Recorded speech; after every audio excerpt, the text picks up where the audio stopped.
Ok, số đây nào thế ngày nay nhom tranh video lộ sập phấu đây ngày nay nhom lộ sập phấu đấy nhom lộ sập phấu bọt hạt bọ prai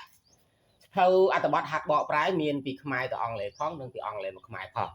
chẳng nặng ở kia na để trong chế bọ prai bị khmai ong lệ khmai bạn toàn thành miền chiều miền sập phấu đi sầm rạp lốt hay đằng nó miền tên cháu của sập phấuនេះmiền bay cầm rắt đằng ở kia cầm rắt tiếp cầm rắt bật chấm nâng cầm rắt khua cái nào thì mưa snhà pruy sập phấu bọt hạt bọ prai tao bàn cho con lao giang lục ắt sầm rạp prai prai ក្នុងជំនាញបកប្រែទូទៅពីខ្មែរទៅអង់គ្លេសឬពីអង់គ្លេសទៅខ្មែរហើយមាន3កម្រិតគឺទី1អត្ថបទហាត់បកប្រែកម្រិតទាបហើយខ្ញុំដាក់ក្នុងប្រយ័ត្នក្នុងវងចោសម្រាប់អ្នកមិនទាន់ចេះបកប្រែសោះអានេះយើងទិញអាសភៅហាត់បកប្រែកម្រិតទាបទៅទី2អត្ថបទហាត់បកប្រែកម្រិតមធ្យមហើយខ្ញុំចាក់ក្នុងវងចោសម្រាប់អ្នកចេះបកប្រែខ្លះៗហើយអញ្ចឹងអ្នកដែលចេះអង់គ្លេសកម្រិតមធ្យមគឺយើងទិញហាត់បកអត្ថបទហាត់បកប្រែកម្រិតមធ្យមទៅណាទី3អត្ថបទហាត់បកប្រែកម្រិតខ្ពស់ខ្ញុំបើកក្នុងវងចោនេះសម្រាប់អ្នក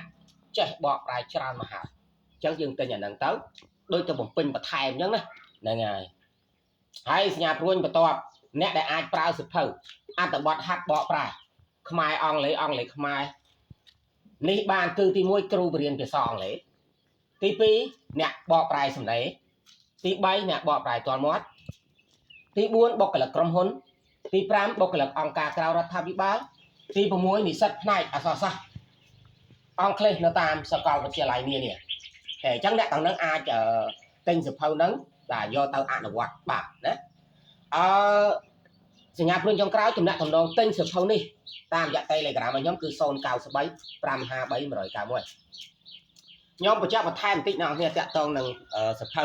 អត្ថបទហាត់បកប្រែអ្នកនរគ្នាចង់ចេះបកប្រែពីខ្មែរអង់គ្លេសអ្នកនរគ្នាមិនបាច់រត់ទៅរៀននៅខាងក្រៅក៏បានដែរព្រោះសៀវភៅនេះខ្ញុំបញ្ជាក់ទាំងអស់បាទខ្ញុំបញ្ជាក់ទាំងអស់បញ្ជាក់តាំងពីរបៀបបកយ៉ាងម៉េចចំណងយើងបកម៉េចកថាខណ្ឌបកម៉េចហើយយើងបកសរុបន័យបក